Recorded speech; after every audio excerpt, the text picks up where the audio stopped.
Welcome to Telugu first news. ముందుగా headlines చూద్దాం. నగర్ లో జరిగిన ఘటనపై ఎమ్మెల్సీ కౌశిక్ రెడ్డి హెచ్చరిక. రాజకీయ వివాదం ప్రోత్సహిస్తే ఇతర రాష్ట్రాల్లో సమస్యలు పెరుగుతాయని వెల్లడి. ఎఫ్ఐఆర్ లో బాధ్యులను A1 కేటగిరీగా చేర్చాల్సిన అవసరం ఉందని స్పష్టం.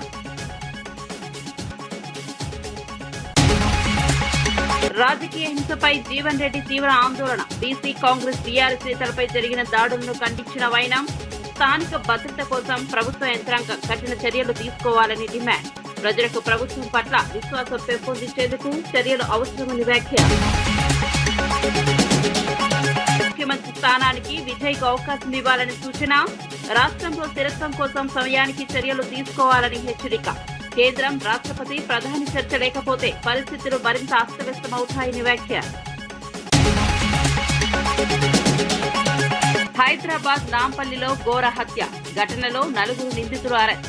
నోట్లో గుడ్డ కుక్కి చంపి చేతులు కట్టేసి మహిళ హత్యకు పాల్పడ్డారని వెల్లడి. 2 నెలల నుంచి పోలీస్ అప్రమత్తత అంటూ కేసు పటిష్టంగా పరిశీలించబడుతోందని వ్యాఖ్య.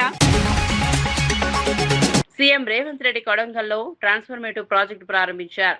శ్రీ వెంకటేశ్వర స్వామి ఆలయం పునర్నిర్మాణానికి భూమి పూజ నిర్వహించారు. ప్రాజెక్టు ద్వారా ప్రాంతంలోని విద్యార్థులు, సాధారణ ప్రజలు లాభపడతారు. లక్ష్యంగా 300 అడుగుల రోడ్డు కాజ్గి నుండి షాంబాదాబాద్ వరకు నిర్మాణం చేపట్టారు. లక్ష్యం కొడంగల్ను సమగ్ర విద్యా హబ్ గా మారుస్తూ రాష్ట్రంలో ప్రతిష్టాత్మక స్థానంలో నిలిపివేయడం. సీఎం వాణిలో రాజకీయాలు 2034 వరకు పక్కన పెట్టి ప్రజల సంక్షేమం కోసం పనిచేయమని ఆకాంక్షించారు. ప్రాంతీయ వనరుల సద్వినియోగం, సామాజిక విద్యా అభివృద్ధిని కలిపి మోడల్ కాన్స్టిట్యూషన్ గా మార్చే ప్రణాళికను వివరించారు. కొడంగల్లో రాబోయే కార్యాచరణలు ప్రజల జీవిత ప్రమాణాలను మెరుగుపరుస్తాయని, భవిష్యత్తులో మరింత సమృద్ధి సాధించేందుకు ఇది కీలకమని తెలిపారు. Medical college, engineering college, degree college, polytechnic college, ఐటీఐలు, అదే విధంగా సైనిక్ స్కూళ్ళ నుంచి మొదలు పెడితే అన్ని 220 ఎకరాల లగచర్ల ప్రాంతంలో ఒక ఎడ్యుకేషనల్ హబ్. హైదరాబాద్ వాళ్ళు కూడా మెడిసిన్ చదవాలంటే కొడంగల్కి వచ్చేటట్టు. ఆనాడు రాష్ట్రం నలుదిక్కులో మనం పోయేటోళ్ళం చదువుకోవాలంటే. ఈనాడు రాష్ట్రం నలుమూలల నుంచి మంచి చదువు చదవాలంటే కొడంగల్కు పోవాల్సిందనే విధంగా ఈరోజు విద్యాశాఖను తీర్చిదిద్ది ఈరోజు కేజీ నుంచి పీజీ వరకు, పాలిటెక్నిక్ ఐటీఐ నుంచి ఇంజనీరింగ్ కాలేజ్ వరకు, నర్సింగ్ కాలేజ్ నుంచి మెడికల్ కాలేజ్ వరకు ఈరోజు కొడంగల్కు మనం తెచ్చుకున్నాం. అత్యంత వేగంగా పనులు జరుగుతున్నాయి. సంవత్సరంన్నర తిరిగే లోపల ఇవాళ ఈ పనులను మనం పూర్తి చేసుకోవడానికి అవకాశం ఉంది. కాబట్టి మిత్రులారా, ఇవాళ తెలంగాణ రాష్ట్ర ముఖ్యమంత్రి అంటే కుటుంబ పెద్ద లాంటి పదవి. చిన్న వయసులోనే పెద్ద బాధ్యత నా భుజాల మీద పెట్టింది ప్రజలు, అదేవిధంగా మా నాయకులు అందరూ కలిసి. కాబట్టి ఆడ కూర్చున్న వాళ్ళని కానీ చాలా మందిని పేరున ఊర్లో 30-40 మందిని పేర్లతో పిలిచేటంత పరిచయాలు నాకున్నాయి. ఎప్పుడు మిమ్మల్ని కలవాలని, మీ మధ్యలో ఉండాలని ఎప్పటికప్పుడు నాకు ఆలోచన ఉంటుంది, కోరిక ఉంటుంది. కానీ రాష్ట్ర స్థాయి సమస్యల్ని పరిష్కరించి రాష్ట్రం నలుమూలలో తిరిగే ప్రయత్నంలో కొంత సమయం కొడంగల్కు వచ్చే దాంట్లో కొంచెం వెనక ముందు అవుతుంది. మీరే కథానాయకులై గ్రామాన రాజకీయాలు పక్కన పెట్టుండ్రి. ఎన్నికలు వస్తుంటాయి, పోతుంటాయి. 75 ఏళ్ల నుంచి ఎన్నోసార్లు పోటీ చేసినాం. ఎన్నోసార్లు గుడన్న గెలిచింది, లేకపోతే గడన్న గెలిచింది. ఎవరు గెలిచినా అధికారంలో మనం లేకపోవడం వల్ల, కొడంగల్కు పెద్ద కుర్చీ లేకపోవడం వల్ల మనకు నీళ్లు తెచ్చుకోలేకపోయినాం, నిధులు తెచ్చుకోలేకపోయినాం, బడి తెచ్చుకోలేకపోయినాం, గుడి కట్టుకోలేకపోయినాం. మరి ఇవాళ మీ ఆశీర్వాదంతో పెద్ద కుర్చీ కొడంగల్కు కదిలొచ్చింది. మరి ఈ 10 ఏళ్ళు మీరందరూ కలిసికట్టుగా ఉండాల్సిన అవసరం ఉంది. మళ్ళా 100 ఏళ్ళు రాజకీయం చేసుకుందాం. 2034 వరకు మన కొడంగల్ నియోజకవర్గంలో రాజకీయాలు, గుంపులు, గ్రూపులు పక్కన పెట్టండి. మనం కలిసి కట్టుగా పని చేసుకుంటేనే రాష్ట్రానికి, దేశానికి ఆదర్శంగా కొడంగల్ని మనం తీర్చిదిద్దుకున్న వాళ్ళం అవుతాం. ఇవాళ దేశంలో ఒక నియోజకవర్గం ఎట్లా అభివృద్ధి జరగాలి అని అంటే కొడంగల్ పోయి చూసి రావాలి అని అనుకునేటట్టు ఉండాలి. కానీ మా కిషన్ నాయక్ ఉన్నాడు, సార్ మా ఊరికి కరెంటు లేదు, సబ్ స్టేషన్ ఇస్తే నీకు మంచిగా ఏంది ఆటను కోసి దావత్ ఇస్తాను. మరి ఆయన ఒక సబ్ స్టేషన్ కోసం ఎక్కడెక్కడనో తిరిగి కన్నోళ్ళ కాళ్ళు పట్టుకొని ఆయన తెచ్చిన. ఇవాళ ఒక్కటి కాదు 100 కావాలంటే మనం సంతకం పెట్టుకుంటే అయితే ఒక్క సబ్ స్టేషన్ కోసం ఆ ఎల్ల కన్నమ్మ కష్టాలు పడాల్సి వచ్చిందారే మా కిషన్ నాయక్ అడిగే మరి ఎట్లనైనా చేయాలి కదా ఆ తండాలకు అని. మరి ఆ ఎల్ల సబ్స్టేషన్ తెచ్చుకున్నాం. ఒక్కటి తెచ్చుకుంటే పెద్ద విజయం అన్నట్టు అనిపించింది. ఇవాళ 400 kV సబ్స్టేషన్ పరిగికి తెచ్చుకున్నాం. ఇవాళ పెద్ద ఇండస్ట్రియల్ పార్క్ 2000-3000 ఎకరాలల్లా పెద్ద పెద్ద పరిశ్రమలు దేనికే ఇవాళ మనం లగచర్ల దగ్గర మనం పెద్ద పరిశ్రమలే కట్టుకుంటున్నాం. డైరెక్ట్ కోస్గి నుంచి ఇంటర్నేషనల్ ఎయిర్పోర్ట్ వరకు 300 ఫీట్ల రోడ్డు ముంబై పూనా ఎట్లుంటుందో అంత గొప్ప రోడ్డు ఇవాళ మనం తెచ్చుకుంటున్నాము. ఇవాళ కొడంగల్ చౌరస్తా ఆ ఎల్ల ఎట్లుండే ఇవాళ ఎట్లా తయారవుతుంది. ఆ ఎల్ల ఈ గుడికాడికి వస్తే ఎన్ని సందులు, ఎన్ని గొంతులు, ఎన్ని గుంతలు ఎట్లుండేనో మీరు అందరు చూసారు. ఇవాళ మనం కట్టుకోబోతున్న గుడి నమూనా ఆ పక్కన కనిపిస్తుంది. అందుకే మిత్రులారా, ప్రతి ఊర్లో చిన్న చిన్న సమస్యలు ఉంటాయి, భిన్నమైన అభిప్రాయాలు ఉంటాయి, అక్కడక్కడ భేదాభిప్రాయాలు కూడా ఉంటాయి. కానీ నా సూచన ఒక్కటే, రాజకీయాలకు అతీతంగా మనం వ్యవహరించాలి. మనందరం కలిసికట్టుగా ఉండాలి. మీరందరూ కలిసికట్టుగా ఉంటే ఎన్ని 100 కోట్లైనా ఇవాళ మన దగ్గరికి తెచ్చుకునే పరిస్థితి మన చేతిలో ఉంది. తెలంగాణలో ప్రభుత్వ నివాస కార్యాచరణ క్రమంగా వేగవంతమవుతోంది. ఆగస్టు 15 నాటికి 2.5 లక్షల గృహప్రవేశాలు పూర్తి చేయాలని ముఖ్యమంత్రి చంద్రబాబు నాయుడు అధికారులను ఆదేశించారు. డిసెంబర్లో మరో 2.4 లక్షల ఇళ్లు అందుబాటులో ఉండేలా ఏర్పాట్లు చేస్తున్నారు. గ్రామీణ ప్రాంతాల్లో 3 సెంట్లు, పట్టణ ప్రాంతాల్లో 2 సెంట్ల క్రమంలో గృహాలు ఇవ్వాలని అధికారులు సూచించారు. విజయవాడలో 60,000 నివాసిత స్థలాలను క్రమబద్ధీకరించడం, వేరే ప్రాంతాల్లో నివాసాల సమీకరణ చేయడం ముఖ్యమైన లక్ష్యం. ప్రభుత్వ కార్యాచరణలో స్థానిక పాలక అధికారులు, కలెక్టర్లు సమన్వయం చేస్తూ ప్రజలకు సరైన సేవలు అందించాలి. నివాసితుల భవిష్యత్తు, కుటుంబ స్థిరత్వం, జీవన ప్రమాణాలను మెరుగుపరచడమే ఈ కార్యాచరణ ప్రధాన లక్ష్యమని తెలిపారు. 2 సెంట్లు బదులు 3 సెంట్లు కావాలంటే వాళ్ళు మోడిఫికేషన్ చేసి ఎగ్జిస్టింగ్ లేఅవుట్ లో అది కూడా ఇవ్వండి. ఈ 2 ఎక్సర్సైజ్లు అయిన తర్వాత బ్యాలెన్స్ బెనిఫిషరీస్, బ్యాలెన్స్ ఎవరైతే ఉన్నారో రిమైనింగ్ బెనిఫిషరీస్, కొంతమందికి అక్కడ ఉండడానికి కూడా విల్లింగ్ లేదు, కొంతమంది కొత్త వాళ్ళు ఉన్నారు. వీళ్ళని ఒకసారి ఎస్టిమేట్ చేయండి. ఎస్టిమేట్ చేసి ఇప్పటికీ ఏదైతే ఉందో ల్యాండ్ ఎక్కడెక్కడ మీకు పాసిబిలిటీ ఉందో డిస్ప్యూట్ లేకుండా ఇమ్మీడియట్ అక్విజిషన్ చేసి హౌస్ సైట్స్ ఇచ్చేసి ఈ హౌస్ సైట్స్ కూడా ఇండ్లు కట్టాలి. టోటల్ 10 లక్షల ఇండ్లు కట్టాలి. మీకు వచ్చేది 2 లక్షల ఇంటి జాగాలు ఇవ్వాలి. ఇవన్నీ కూడా ఉండేటన్ని అడ్జస్ట్ చేసిన తర్వాత ఎలిజిబుల్ అటు ఇటు 10,000 20,000 ఉన్నా మీరు కన్సిడరేషన్ తీసుకుంటారు. స్టాచ్యురేషన్ మోడ్కి వెళ్తున్నాం, 100% ఇస్తున్నాం. 2 రెగ్యులరైజేషన్, ఎక్కడెక్కడ మీరు మరీ తీవ్రంగా ఉండేటి తప్ప 100% ఇవన్నీ కూడా రెగ్యులరైజ్ చేయాల్సిన అవసరం ఉంది. నేను నిన్న మొన్న కూడా రివ్యూ చేశాం. సిసిఎల్ఏ అండ్ చీఫ్ సెక్రటరీ గారికి చెప్తున్నా, 60,000 మందికి పట్టాలు ఒక్క విజయవాడలో ఇచ్చే అవకాశాలున్నాయి. ఇదే మరిగా విశాఖపట్నంలో ఒక 20-30-40 వేలకు అక్కడ కూడా ఇచ్చే అవకాశం ఉంది. ఒక 10,000-15,000 ఇలాంటి చాలా గ్రామాలు, ఈవెన్ గుంటూరు 22 ఏకర్ చాలా ల్యాండ్స్ ఉన్నాయి.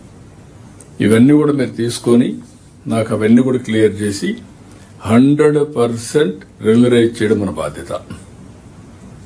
ఏదైనా అవసరమైతే మొన్న మనం చేశాం, కొన్ని కేబినెట్ తీసుకొచ్చాం నెల్లూరులో. Same model you bring it, will accept it, will allot immediately. Collectors కూడా చొరవ తీసుకొని మీ జిల్లాలో లిటిగేషన్ ఫ్రీ కావాలంటే మీరు ఇవన్నీ చేయాలి. లేదు వాళ్ళు మీ ఆఫీస్ తెప్పించుకోవాలంటే శాశ్వతం తిరుగుతూనే ఉంటారు. లిటిగేషన్ లేకపోతే ఇన్ని పిటిషన్ రావు మనకు. కాబట్టి ఇది క్లారిటీ మళ్లీ చెప్తున్నా. 1 ఈజ్ 4,88,000 ఆన్ గోయింగ్ హౌసింగ్, 2.5 లక్షలు ఆగస్ట్ 15. 2 మిగిలిన 2,33,038 వస్తుంది. 4,88,000 అంటే అది బై డిసెంబర్. రిమైనింగ్ 10 లక్షల ఇండ్లు 2 ఇయర్స్. 2 ఇయర్స్ అంటే ఇప్పటి నుంచి నెక్స్ట్ ఇయర్ 2028 డిసెంబర్ మీరు ప్లాన్ చేసుకోండి. దీనికి కావాల్సిన హౌస్ సైట్స్. మంగళవారం కరీంనగర్ లో జరిగిన ఘటనలో బండి సంజయ్ ప్రవర్తనకు ఎమ్మెల్సీ పాడి కౌశిక్ రెడ్డి తీవ్రంగా స్పందించారు. ఇతర దేశాల్లో ఇలాంటి భాష వినిపిస్తే తగిన చర్యలు తీసుకోవాల్సిన పరిస్థితి ఏర్పడుతుందని, బండి సంజయ్ రాజకీయ వివాదాన్ని ప్రోత్సహిస్తే స్థానికంగా మాత్రమే కాకుండా ఇతర రాష్ట్రాల్లో కూడా సమస్యలు పెరుగుతాయని చెప్పారు. పోలీస్ శాఖకు సంబంధిత అన్ని ఆధారాలను అందజేసి ఎఫ్ఐఆర్లో బాధ్యుల పేర్లను A1 కేటగిరీగా చేర్చాల్సిన అవసరం ఉందని స్పష్టంగా పేర్కొన్నారు. ఈ ఘటన ప్రజాస్వామ్యానికి, రాష్ట్రంలో శాంతి భద్రతకు సవాల్ వేస్తోందని ఎమ్మెల్సీ అన్నారు. రాజకీయ నాయకుల మీద, వారి ఇండ్ల మీద, వారి ఆఫీసుల మీద దాడులు, కేసులు పెట్టడం. ఇవాళ నేషనల్ క్రైమ్ రికార్డ్స్ బ్యూరో తీసుకుంటే 10 సంవత్సరంలో అంతకుముందున్న పాలనలో ఏ విధంగా ప్రతి సంవత్సరం నేరాలు తగ్గడం జరిగితే ఈ 2.5 సంవత్సరంలో ప్రతి అంశంలో కూడా కేసులు గాని, హత్యలు గాని, దోపిడీలు గాని, దొమ్మిళ్లు గాని, దాడులు గాని, ఇవన్నీ ప్రతీకార దాడులు కూడా పెరిగిపోయింది 2.5 సంవత్సరాల్లో. పర్టికులర్ గా ఇప్పుడే డీజీపీ గారికి అన్ని విషయాలతో ఒక రిప్రజెంటేషన్ ఇచ్చినాం. గత వారం రోజుల్లో కరీంనగర్ జిల్లాలో, కరీంనగర్ హెడ్ క్వార్టర్స్ లో జరుగుతున్న శాంతి భద్రతల పరిస్థితి ఏ విధంగా కూడా చెప్పినాం.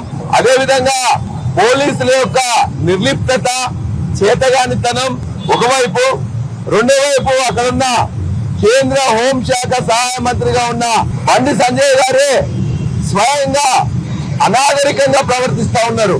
ఒకవైపున మాట్లాడడం, రెండో వైపు మాట్లాడిన తర్వాత ఇతరులు మాట్లాడితే తన యొక్క కార్యకర్తలతో, గుండాలతో ఇవాళ గంగుల కమలాకర్ గారి ఆఫీస్ మీద దాడి, పాడి కౌశిక్ రెడ్డి ఆఫీస్ మీద దాడి, కౌశిక్ రెడ్డి గారిని ఇవాళ ఎలిమినేట్ చేయాలి, చంపాలనే ఉద్దేశంతో వాళ్ళందరూ అక్కడికి వచ్చి పెట్రోల్ బాంబులతో, పెట్రోల్తో, మ్యాచ్ బాక్సులతో వచ్చి దీని ప్రయత్నం చేయడం. మేము అడుగుతున్నాం, అంతకుముందు గంగుల కమలాకర్ గారు, కేటీఆర్ గారు, కౌశిక్ రెడ్డి గారు, అక్కడ నాయకులందరూ కూడా ప్రశ్నించారు. సిపి ఆఫీస్ కి, బండి సంజయ్ ఇంటికి 2-3 నిమిషాల దూరంలో ఉండే జ్యువెలర్స్ మీద దాడి చేసి 4గురిని పట్టబగలు కాల్పులు జరిపితే ఇప్పటిదాకా పోలీసు ఒక్కరిని కూడా పట్టుకోలే. ఆ తర్వాత అలుగునూరులో ఒక అడ్వకేట్ మీద వెపన్స్ తో దాడి చేస్తే, దాడి జరిగిందని చెప్తే కూడా కేసు పెట్టలే. చివరికి అతను ఇవాళ హైకోర్టుకు పోయి ఒక డైరెక్షన్ తీసుకోవాల్సి వచ్చింది. అంటే ఏం జరుగుతుంది కరీంనగర్ పట్టణంలో? పోలీసులు ఎందుకు యాక్ట్ చేయట్లే? నిన్న ఇష్టం వచ్చినట్టు మాట్లాడడానికి. తెలంగాణలో శాంతి భద్రతా పరిస్థితి తీవ్రమైన సమస్యగా మారింది. నచ్చని రాజకీయ పార్టీ నేతలు కార్యాలయాలు, ఇండ్లపై రౌడీలు దాడులు చేస్తున్నారు. బండి సంజయ్ వ్యక్తిగతంగా ఉద్రిక్తత కలిగించినప్పటికీ స్థానిక కార్యకర్తలు హింస క్యాంపు ప్రారంభించారు. ఎమ్మెల్యే స్పష్టంగా హెచ్చరించారు. బాధ్యులపై కఠిన చర్యలు తీసుకోవాలని, ఈ ఘటనలు రాష్ట్రంలోని సామాజిక శాంతిని ప్రమాదానికి కలిగిస్తున్నాయి. ప్రజలు భయపడకుండా తమ హక్కులను వినియోగించడానికి, ప్రజాస్వామ్య ప్రక్రియలను నిలుపుకోవడానికి పోలీసులు తక్షణమే చర్యలు తీసుకోవాలని డిమాండ్ చేశారు.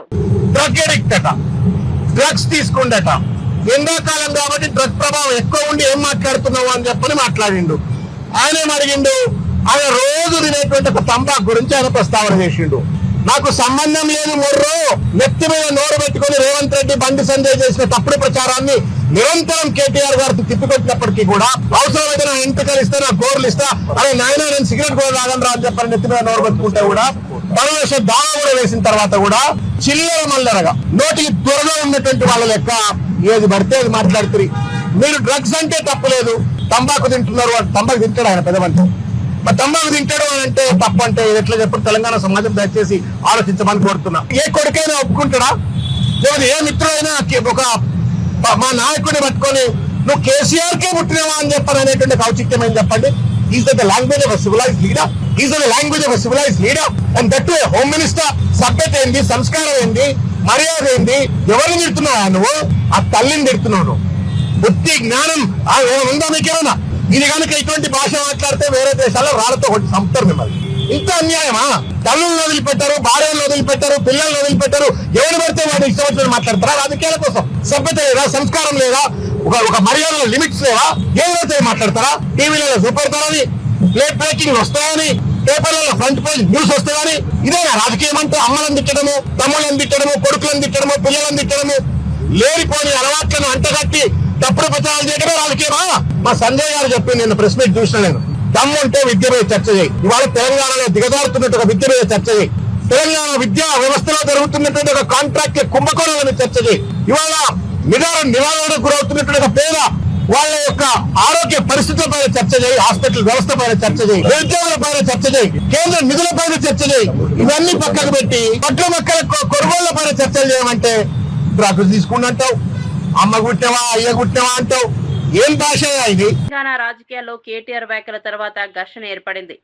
వరంగల్లో బీఆర్ఎస్ పబ్లిక్ సమావేశంలో మాజీ మంత్రి కేటీఆర్ చేసిన వ్యాఖ్యలపై కాంగ్రెస్ నేతలు తీవ్రంగా స్పందించారు. ప్రభుత్వ విభాగాలన్నీ వ్యవహరించినట్లు రైతు రుణమాఫీ 20,000 కోట్లకు పైగా అమలైందని, కేటీఆర్ అబద్ధాలుగా ప్రజలను కలతలో పడేశారని ఆవేదన వ్యక్తం చేశారు. కాంగ్రెస్ నేతలు కేటీఆర్ కు ప్రతిఘటనగా రాష్ట్రంలోని ఏ గ్రామంలోనైనా వెళ్లి నిజమైన రుణమాఫీ అమలును పరిశీలించమని సవాల్ విసిరారు. ప్రభుత్వ పనితీరును పోల్చాలని, ప్రజలకు న్యాయం జరిగిందో లేదో చూపించాలని చెప్పారు. 2014 నుంచి 2018 కానీ 2018-23 మధ్యలో కానీ మీరు రైతులకు 2014 లక్షల రూపాయల రైతు రుణమాఫీ చేస్తామని చెప్పి రైతులను మోసం చేసింది మీరు. 2018లో మళ్ళీ 1 లక్ష రూపాయల రైతులకు రుణమాఫీ చేస్తామని చెప్పి ఏకకాలంలో చేస్తామని చెప్పి ప్రభుత్వానికి వచ్చిన తర్వాత అసలు రైతులకు 1 లక్ష రూపాయలు కాదు కదా, కనీసం ఒక్క విడతల కూడా మీరు రైతు రుణమాఫీ చేయకుండా మోసం చేసింది మీరు. మొట్టమొదటిసారిగా రుణాన్ని మాఫీ చేయొచ్చు అని చెప్పి ఆలోచన చేసింది కాంగ్రెస్ పార్టీ. రాజశేఖర రెడ్డి గారు రుణమాఫీ చేయడం, ఉచిత విద్యుత్ కూడా రైతులకు ఇవ్వాలి అని చెప్పి ఒక నిర్ణయం తీసుకోవడం చరిత్ర. మేము మీకు అక్షరాలు నేర్పిస్తే మీరు వచ్చి మాకు శుద్ధులు నేర్పే ప్రయత్నం చేస్తా ఉన్నారు. సిపి సుమతి ఇటీవల దిల్సుఖ్ నగర్ మరియు ఎల్బీ నగర్ లోని హాస్టల్ యజమానులతో భద్రతా సమావేశాలు నిర్వహించారు. సమగ్ర సెక్యూరిటీ ఆడిట్ తర్వాత హైదరాబాద్ పోలీసులు అన్ని హాస్టల్లో ఉండే పూర్తి డేటాను సేకరించారు. అన్ని హాస్టల్ ప్రభుత్వం నిర్దేశించిన భద్రతా ప్రమాణాలను పాటిస్తుందో లేదో తనిఖీ చేశారు. హాస్టల్ యజమానులు నిర్దిష్ట మార్గదర్శకాల ప్రకారం లైసెన్స్ నిర్వహించాల్సి ఉంది. కొత్త భద్రతా ప్రోటోకాల్స్ విద్యార్థులు, తల్లిదండ్రులు సురక్షిత వాతావరణంలో ఉండేలా ఖచ్చితంగా అమలు చేయబడతాయి. హాస్టల్ భద్రతా నియమాలు, ఫైర్ ఎగ్జిట్, సీసీటీవీ, రాత్రి భద్రతా గార్డులు వంటి అంశాలపై హాస్టల్ యజమానులు ఖచ్చితమైన ప్రణాళికలు రూపొందించాలని తెలిపారు. వీళ్ళు లోపలికి వచ్చినప్పుడు బయటికి పోయినప్పుడు 24 గంటలు సెక్యూరిటీ ఉండదు, కానీ ఏ రకంగా కెమెరాస్లో కనీసం వీళ్ళు క్యాప్చర్ అవుతున్నారా లేదా, వాళ్ళ దగ్గర నుంచి ఏం రికార్డు తీసుకున్నారు, రేపొద్దున లోకల్ పోలీస్కి ఏమైనా బ్యాడ్ ఇమేజ్లోనో ఇంకోటో కేసులోనో లేదంటే ఇంకో రకంగానో దొరికితే, లేదంటే పిల్లలే ఏ రకమైన క్రైమ్కి లోన్ అవుతే వాళ్ళ పేరెంట్స్కి ఇంటిమేషన్ ఎట్లా చేయాలి, దానికి సంబంధించిన రికార్డ్ ఏమైనా ఉందా, ఈ రకంగా. తర్వాత ఈ పర్టికులర్ హాస్టల్ సెక్టర్ ఏ సెక్టర్లో వస్తుంది, ఏ బ్లూ కోట్స్ ఆఫీసర్ దీనికి ఇన్ఛార్జు, ఏ పెట్రోల్ ఆఫీసర్ ఈ ఏరియాకి ఇన్ఛార్జు, ఈ రకంగా security audit of each hostel చేయబడింది. సో ఇట్లా చేయడం వల్ల మా దగ్గర బ్యూటిఫుల్ డేటాబేస్ ఉంది ఇప్పుడు. అంటే ఎవరు వచ్చినా పోయినా పోలీస్కి ఈ ప్రాంతంలో ఈ 30,000 మంది యొక్క కంప్లీట్ చిరునామా పోలీస్ దగ్గరికి మేము తీసుకొని రాగలిగిన. That is the first step towards safety.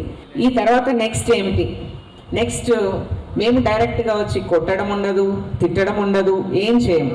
Now we will use on this data technology వాడి మేము ఖచ్చితంగా అదే పర్టికులర్ పర్సన్ ఎన్నిసార్లు ఈ ఏరియాలో ఆఫ్టర్ ఎ సర్టన్ టైం, అంటే ఎస్టాబ్లిష్మెంట్స్ క్లోజర్కి ఒక టైం ఉంది, 1 o'clock తర్వాత వీళ్ళకి ఏం పని ఉంది, దే ఆర్ నాట్ వర్కింగ్, వాళ్ళు అక్కడ తిరగాల్సిన అవసరం లేదు. నాట్ దట్ 100 మందిని మేము పట్టుకోలేము, బట్ ఖచ్చితంగా టెక్నాలజీతో రిపీటెడ్గా వచ్చే వాళ్ళని మాత్రం ఖచ్చితంగా లోకల్ పోలీస్ అప్రిహెండ్ చేయడం చేసి కౌన్సిల్ చేస్తారు కొన్ని రోజులు. ఇప్పుడు street prostitution is not our issue. First thing is ఆ రోజు నేను నైట్ చూస్తే ప్రతి వెహికల్ మీద ట్రిపుల్స్ ఆర్ 4 people, అందరూ 15 ఏళ్ళ నుంచి 18 ఏళ్ళ వాళ్ళు, లేదంటే మధ్య వయస్కులు కూడా చాలా మంది ఉన్నారు. సో దీన్ని మనం కొంతవరకు రెస్ట్రిక్ట్ చేయడానికి మాకు ఈ సెక్యూరిటీ ఆడిట్ చేయడం వల్ల లోకల్ పోలీస్కి కొంత ఛాన్స్ ఉంటుందని అనుకున్నాము. కాకపోతే మేము ఒక్కరమే చేయలేము కాబట్టి డిఫరెంట్ స్టేక్ హోల్డర్స్ దీంట్లో ఉండాలి. కాబట్టి ఇప్పుడు ఈగల్ వాళ్ళు మేము ఈ ఏరియా ఒక హాట్స్పాట్గా గుర్తించాం కాబట్టి ఖచ్చితంగా టెస్ట్ చేస్తారు. They are going to come in to this area. ర్యాండమ్గా ఎప్పుడైనా వచ్చి ఎవరినైనా పట్టుకుంటే వాళ్ళు ఏమన్నా కన్జ్యూమ్ చేశారా అన్న టెస్ట్ కిట్స్ వాళ్ళ దగ్గర ఉంటాయి. So they are going to do that test. Not that మీకు కనపడాలని లేదు, చాలా అన్అబ్ట్రూజివ్గా. ఆ రోజు నేను వచ్చింది ఎవరికి తెలీదు, అదేదో 4 రోజుల తర్వాత ఎవరో ఎక్కడి నుంచో తీసి ఇట్లా. ప్రజాశాంతి పార్టీ అధ్యక్షుడు డాక్టర్ కేఏ పాల్ అమెరికా పర్యటనలో తమిళనాడు రాజకీయాలపై కీలక వ్యాఖ్యలు చేశారు. ముఖ్యమంత్రి స్థానానికి విజయ్ను అవకాశం ఇవ్వాలని, గవర్నర్ అందుబాటులో లేకపోతే భారత రాష్ట్రపతి, ప్రధాని మరియు కేంద్ర హోంమంత్రి తక్షణమే స్పందించాలని డిమాండ్ చేశారు. రాష్ట్రంలో రాజకీయ స్థిరత్వం కోసం సమయానికి చర్యలు తీసుకోవాలని, రాష్ట్రపతి నియమితులు రాజ్యాంగపరంగా వ్యవహరించకపోతే భవిష్యత్తులో పరిస్థితులు మరింత అస్తవ్యస్తం అవుతాయని తెలిపారు. డాక్టర్ పాల్ వ్యాఖ్యలు ఆంధ్రప్రదేశ్, తెలంగాణ, తమిళనాడు రాజకీయాలపై ప్రభావం చూపవచ్చని విశ్లేషకులు సూచిస్తున్నారు. Churches being destroyed, mosques being destroyed, shops being destroyed, and hundreds of millions around the world are watching. I am in America. I've asked my good friends today, President Trump and Speaker Johnson, to let me go to India. But because we are in the final stage of Iran peace deal to save the whole world, I'm unable to come. Actor Vijay, God is with you, I am with you, truth is with you, country is with you, people are with you. I know justice will be done. There are enough seats. You won 108 and you have 12 more almost. You will be the next chief minister. We are watching this. God bless you. అర్థమైందా? తెలుగు మిత్రులారా అందరూ ప్రార్థించండి. మహారాష్ట్రలో, ఇతర రాష్ట్రాల్లో గవర్నర్లు ఇంతకంటే తక్కువ వచ్చిన వారికి ఎంత అవకాశం ఇచ్చి గవర్నమెంట్ ఫార్మ్ చేయబడినప్పుడు మరి యాక్టర్ విజయ్కి ఈ తమిళనాడు గవర్నర్ ఎందుకు ఇంత డ్రామా ఆడుతున్నాడని అందరూ చర్చిస్తున్నారు. నేను అమెరికాలో ఉన్నా. ఆంధ్రప్రదేశ్ ఆరోగ్య శాఖ మంత్రి సత్యకుమార్ యాదవ్ తిరుపతి తాతయ్యగుంట గంగమ్మకు దర్శనమిచ్చారు. జాతర ఉత్సవాల్లో భాగంగా అమ్మవారికి సారె సమర్పించి రాష్ట్ర ప్రజల సంక్షేమం కోసం ప్రత్యేక పూజలు నిర్వహించారు. ఈ కార్యక్రమంలో స్థానిక భక్తులు, ప్రజలు పెద్ద ఎత్తున పాల్గొన్నారు. మంత్రి సత్యకుమార్ యాదవ్ భక్తులకు తన కృతజ్ఞతలు తెలిపారు. రాష్ట్రంలోని ప్రజల సంక్షేమం కోసం ప్రభుత్వ విధానాలు కొనసాగుతాయని, సమాజంలో సమానత్వం, పౌరుల సంక్షేమం కోసం చర్యలు తీసుకుంటామని అన్నారు. ఈ కార్యక్రమం ఆధ్యాత్మిక వాతావరణాన్ని పెంచుతూ ప్రజల్లో భక్తి, సంప్రదాయ భావాన్ని పెంచింది. భక్తులు ఈ ఉత్సవంలో పాల్గొని దేవతకు నిత్య సర్వ పూజలు చేశారు.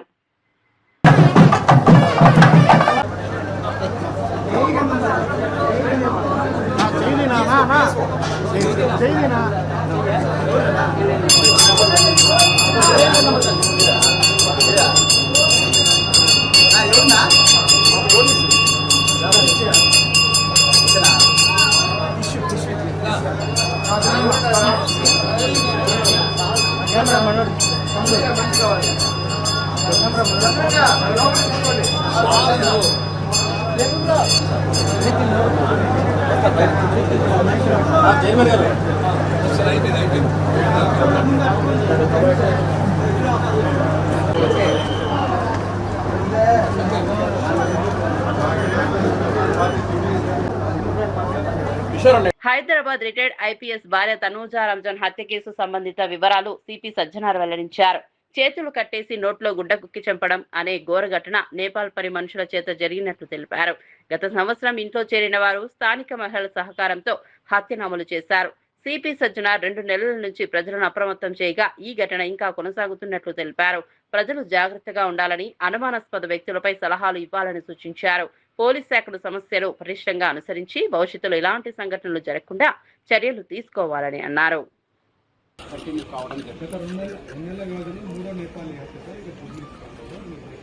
అందుకు నేను ప్రజలందరూ కూడా మనం ఇంటికి వెళ్ళి ప్రచారం చేయడం జరుగుతుంది. నేపాలీస్ పట్ల మీరు అందరూ కూడా అప్రమత్తం ఉండాలి.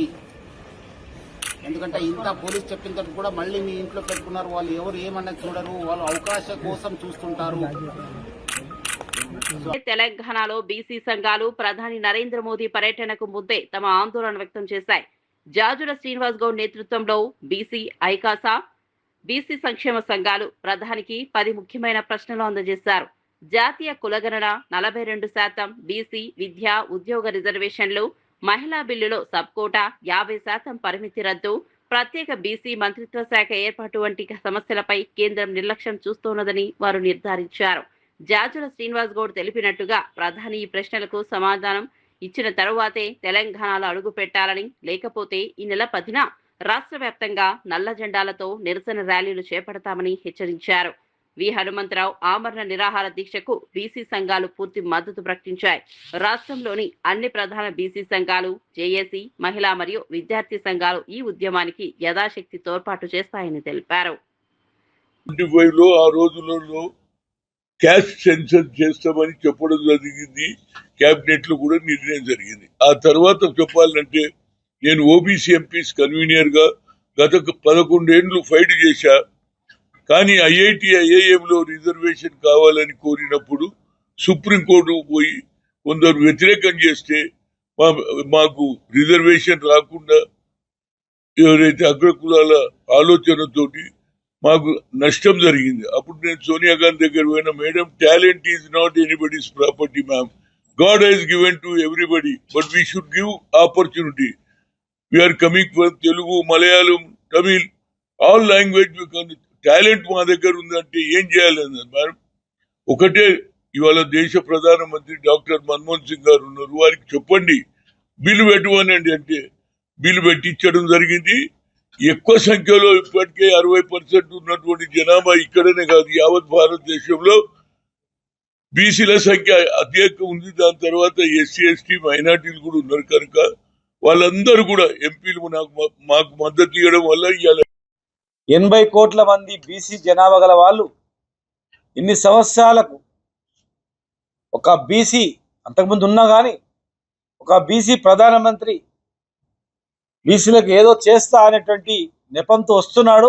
మనం అందరం కూడా వేయాలని చెప్పి పార్టీలకు అతీతంగా ఇలా ఆయనకు ఓట్లేసి హైయెస్ట్ మెజార్టీతో గెలిపించుకున్నారంటే ఈ దేశానికి ఒక బీసీ ప్రధానమంత్రిగా డిక్లేర్ చేసినందుకు మాత్రమే. అది కూడా ఆ పార్టీ కూడా తెలుసు. కానీ పార్టీకి ప్రధానమంత్రి అయ్యి పార్టీకి లాభం అయింది కానీ ప్రజలకి ఏం లాభం కాలే. బీసీ ప్రజలకు ఏం కాలేదు, తెలంగాణకు అసలు కాలేదు, బీసీ ప్రజలకు అసలు కాలేదు. ఒక మంత్రిత్వ శాఖ ఇవ్వమంటే ఇవ్వలేదు. బీసీల మంత్రిత్వ శాఖ 80 లక్షల కోట్ల బడ్జెట్లో 2000 కోట్ల. ఎంత సిగ్గు అంటే అది చెప్పుకోవడానికి. ఒక బీసీ ప్రధానమంత్రి చేతిలో ఉంది, ఎవడు ఆబ్జెక్షన్ చెప్పరు. ఒక బడ్జెట్ కేటాయింపు లేదు, విద్యా ఉద్యోగాల అవకాశం లేదు, నామినేటెడ్ పోస్టుల అవకాశం లేదు.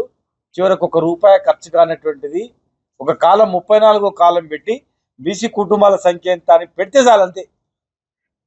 ప్రకటించి పెట్టలేదంటే బీసీలను నట్టేట ముంచినట్లే, మోసం చేసినట్లే. ఏం చెప్పినా ఎవరు నమ్మరు. ఎన్నో సంవత్సరాల తర్వాత మేము ఏదో వేస్తామన్నారు కదా, జనాభా లెక్కలే అడ్డం వచ్చినాయి. ఇవాళ ఏ రాష్ట్రంలో కూడా ప్రతి రాష్ట్రంలో రిజర్వేషన్ ఇస్తే హైకోర్టులు కొట్టేస్తా ఉన్నాయి, సుప్రీంకోర్టులు కొట్టేస్తా ఉన్నాయి. ఎందుకంటే మీ జనాభా ఎంత ఉందో సెన్సెస్లో లేదు, ఎట్లా ఇస్తావు ఇంత పర్సెంటేజ్ అని. మరి ఇది తెలిసినా కూడా రాష్ట్రాలకు మీరు అధికారాలు ఇవ్వరు, మీ చేతిలో పెట్టుకుంటారు. మరి అవకాశాన్ని ముందు మరిన్ని అప్డేట్స్ కోసం చూస్తూనే ఉండండి.